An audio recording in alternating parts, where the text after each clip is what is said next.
కృపలో క్షేమము నీచితివి, కృపకు పాత్రులుగా చేసితివి. కృపలో క్షేమము నీచితివి, కృపకు పాత్రులుగా చేసితివి. కృపను గూర్చి పాడెదనేను, కృపను గూర్చి పొగడెద నిన్ను. కృపను గూర్చి పాడెదనేను, కృపను గూర్చి పొగడెద నిన్ను.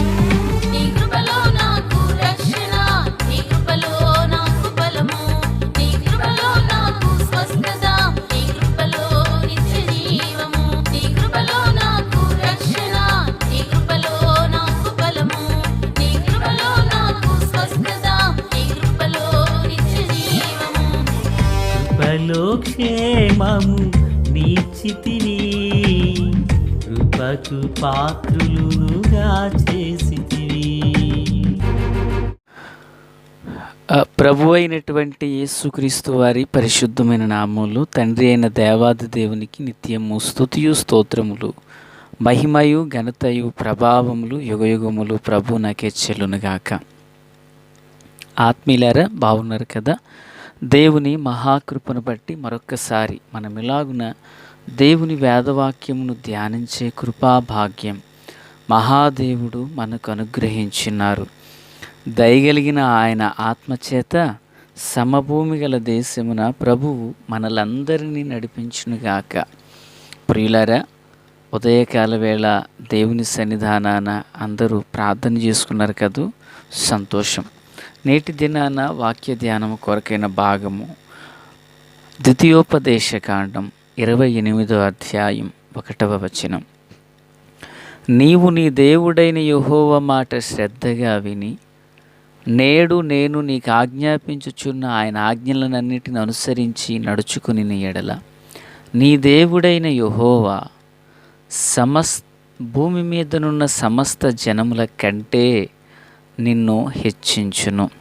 ప్రార్థన. మహాపరిశుద్ధుడా, ప్రేమగల తండ్రి, కృపగల దేవా, స్తోత్రాలు. చదవబడి ఉన్న వాక్యం మీది వినుచున్నవారు మీవారు, మీ దాసుడనైన నన్ను పూర్ణముగా మరుగు చేసి దైవస్వరమును వినిపింపచేయండి. మీరు ఆకడ కొరకు, రాజ్యం కొరకు సిద్ధం చేయండి. సియోనులో నుండి మీ కృపా కనికర హస్తం మా అందరికీ తోడయుండునుగాక. యేసునామమున ఆమేన్. ఆత్మీయులారా, బాగున్నారు కదూ? ఈ చదవబడినటువంటి పరిశుద్ధ వాక్యంలో ఈ అధ్యాయం ఇంచుమించుగా ఆశీర్వాదముల అధ్యాయం అని చెప్పొచ్చు. 91వ కీర్తన ధైర్యాన్ని పుట్టించేదైతే, 128వ కీర్తన కుటుంబ ప్రేమను గూర్చి, ఐక్యతను గూర్చినదైతే, ప్రియులారా 100వ కీర్తన కృతజ్ఞత కీర్తన అయితే, కొరింథీయులకు రాసిన పత్రిక 13వ అధ్యాయం ప్రేమను గురించినదైతే, ఇదిగో ఈ అధ్యాయం ముందు చూసారా, ద్వితీయోపదేశకాండం 28వ అధ్యాయం ఇందు 14 వచనం వరకు అన్ని ఆశీర్వాదాలను గూర్చిన విషయాలే చెప్పబడ్డాయి. ఒక మనుషుడు ఈ భూమి మీద అన్ని విషయాలలో దీవించబడాలంటే తాను ఎలాగున ఉండాలో ఒక దివ్యమైనటువంటి మార్గం ఈ వచనాల్లో మనం కనుగొనొచ్చు. భూమి మీదనున్న సమస్త జనముల కంటే హెచ్చుగా దేవుడు ఒక వ్యక్తిని హెచ్చించాలని ఆశిస్తున్నారు. అది ఎవరి జీవితంలో జరుగుతుంది అంటే, రండి, ప్రభువారు ఈ ఒక వచనంలో కొన్ని విషయాలు చెప్పారు. ఒకటి, దేవుని మాటనట శ్రద్ధగా వినాలి. 2, ఆయన ఆజ్ఞాపించిన ఆజ్ఞలను అనుసరించి నడుచుకోవాలి. ప్రియులారా, వింటున్నారు కదూ? 1, మాటను శ్రద్ధగా వినాలట. అంటే వినడం అంటే ఇప్పుడు నేను మాట్లాడుతున్నాను, మీరు వింటున్నారు. ప్రియులారా, ఇది కాదు, ఇది వినడమే. అంటే దేవుని వాక్యపు వెలుగులు దాన్ని మనం ఎలా అర్థం చేసుకోవాలంటే, వినిన దాని ప్రకారము చేయుట వినడం, వినిన దానిని ప్రకారము జరిగించుట దేవుని పిల్లరా. కనుక దేవుని మాటనట ఒక మనుషుడు శ్రద్ధగా వినాలి. అజాగ్రత్తతోనో అనాలోచనతోనో మనిషి ఒక చోట మనసు ఒక చోట ఉండి వింటే హృదయం అనేది ద్వారము లోపలికి, హృదయములోకి మాటలు రావు. తెరవబడిన హృదయపు అనుభవంతో దేవుని మాటలు వినాలి. దేవునికి మహిమ కలుగునుగాక. కనుక శ్రద్ధగా వినాలి అంటున్నారు ప్రభు. విన్నావా? వినిన దాన్ని అనుసరించి నడుచుకున్నావా? ఆజ్ఞలు గైకొన్నావా? ఆ మనిషినట సమస్త జనముల కంటే హెచ్చుగా దేవుడు హెచ్చిస్తారట. మరి ఈ మాటలు వినుచున్న ప్రియులకు మనవి, నీవు దేవుని మాట శ్రద్ధగా వింటున్నావా? వినిన దానిని అనుసరించి నడుచుకొనుచున్నావా? ప్రభువారు అంటున్నారు, ఓ పట్టణంలో దీవించబడతావు, పొలములో దీవించబడతావు. గర్భఫలం, భూఫలం, పశువుల మందులు, దుక్కుటెద్దులు, గొర్రెమేకలు, మందులు అన్నీ దీవెనకరంగా మారతాయంట. అయితే ఏం చేయాలి? ఆయన మాట శ్రద్ధగా వినాలి, వినాలి, వినాలి. ఈరోజు మానవ జీవితంలో వినడం కంటే మాట్లాడడానికి ఎక్కువ ఇష్టపడతారు. మరలా పైగా అంటారు, ఆగండి నీ మాటకు అడ్డొచ్చానంటారు. నిన్నెవరు రమ్మన్నారు? మనిషికి మాటకు అడ్డొచ్చినట్టు ఇంకా దేనికి అడ్డు వెళ్ళవు, లేనిపోయింది. వాహనాలకు అడ్డుకు వెళ్ళకూడదు. కొందరు అంటారు, ఇదిగో ఆగండి నీ మాటకు అడ్డొచ్చాను. ఎందుకు అడ్డు రావడం? వినడానికే కదా దేవుడు 2 చెవులు ఇచ్చారు, మాట్లాడడానికి ఒక నోరు ఇచ్చారు. ఒకవేళ ఇది రివర్స్ అయినట్లయితే ఇక కొందరు పని ఉష్పటాక్. నా దేవుని పిల్లారా, వినమంటున్నారు. శ్రద్ధగా మనం వినాలట. దేవునికి మహిమ కలుగునుగాక. ఎందుకు దేవుని మాటలు వినాలి? ఎందుకు దేవుని మాటలు అంత శ్రద్ధగా వినాలంటే 119వ కీర్తన 6వ వచనంలో భక్తుడు అంటాడు, నీ ఆజ్ఞలన్నింటినీ అనగా దేవుని మాటలను నేను లక్ష్యము చేయనప్పుడు నాకు అవమానము కలగనేరదు అంటారు. కనుక దేవుని జీవవాక్యం మనకెంతో దీవెనకరమైనది. దేవుని జీవవాక్యం మనకెంతో ఆశీర్వాదకరమైనది. దేవుని జీవవాక్యం మనను నూతనమైన దీవెనలకు వారసులుగా మలుస్తుంది. దేవునికి మహిమ కలుగునుగాక. ప్రియులారా, యేసుక్రీస్తు ప్రభుల వారి యొద్దకు కొందరొచ్చి మాట్లాడుతున్న సందర్భంలో ప్రభువారు వారితో చెప్పిన మాట ఏందో తెలుసా? అవును, కానీ వాక్యం విని దాన్ని గైకొనువారు మరీ ధన్యులు అంటారు. లూకాసు వార్త 11వ అధ్యాయం 28వ వచనాల్లో.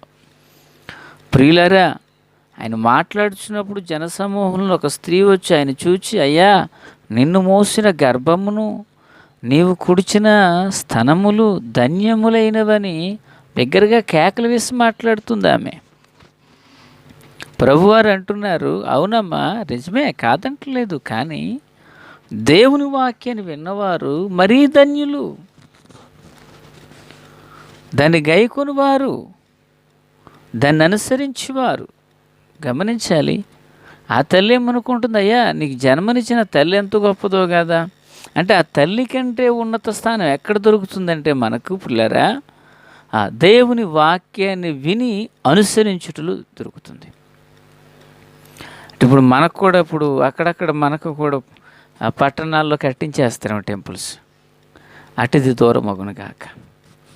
ప్రియులారా, మరియను గూర్చి, అయ్యా నిన్ను మోసిన గర్భము, నువ్వు కుడిచిన స్థానములు ఎంత ధన్యమో. అంటే యేసు ప్రభులు వారు ఎంత ఘనతనిచ్చారో చూడండి. దేవుని వాక్యాన్ని వినేవారికి, శ్రద్ధగా ఆయన మాటలు గైకొనే వారికి ప్రభు ఎంత ఘనతనిచ్చారో చూడండి. కనుక దేవుని ఆత్మీయులారా, క్రీస్తునందు నాకు అత్యంత సన్నిహితులారా, ఒక మనుష్యుడు దేవుని వాక్యాన్ని శ్రద్ధగా విని దానిని గైకొనాలి. ఆమేన్, ఆమేన్. ఇక రెండో మాటలు ఆయన చూసినప్పుడు ఆయన అంటారు, నీకు ఆజ్ఞాపించిన ఆజ్ఞలన్నింటినీ అనుసరించి నడుచుకో అంటారు.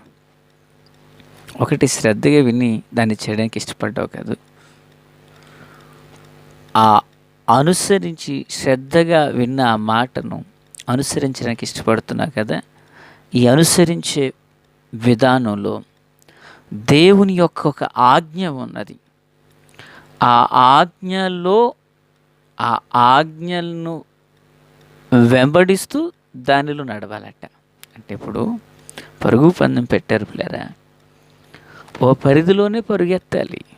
ఎలా పడితే అలా పరిగెత్తకూడదు కదా. వింటున్నారా?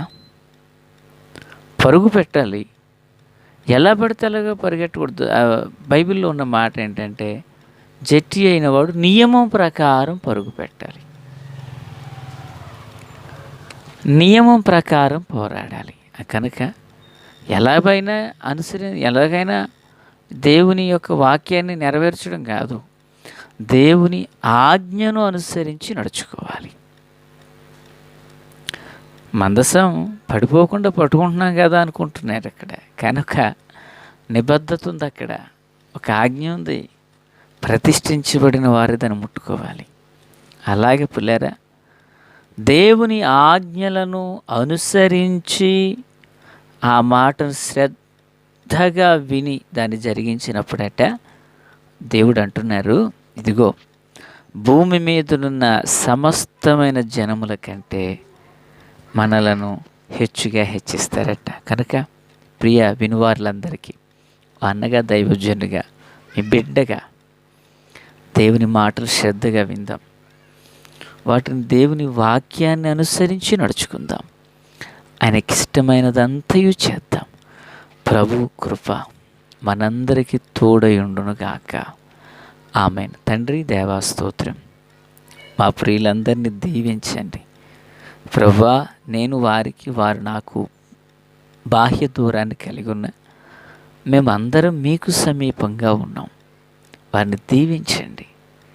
భూమి మీద ఉన్న సమస్త జనముల కంటే హెచ్చుగా వీరు హెచ్చించబడుదురుగాక.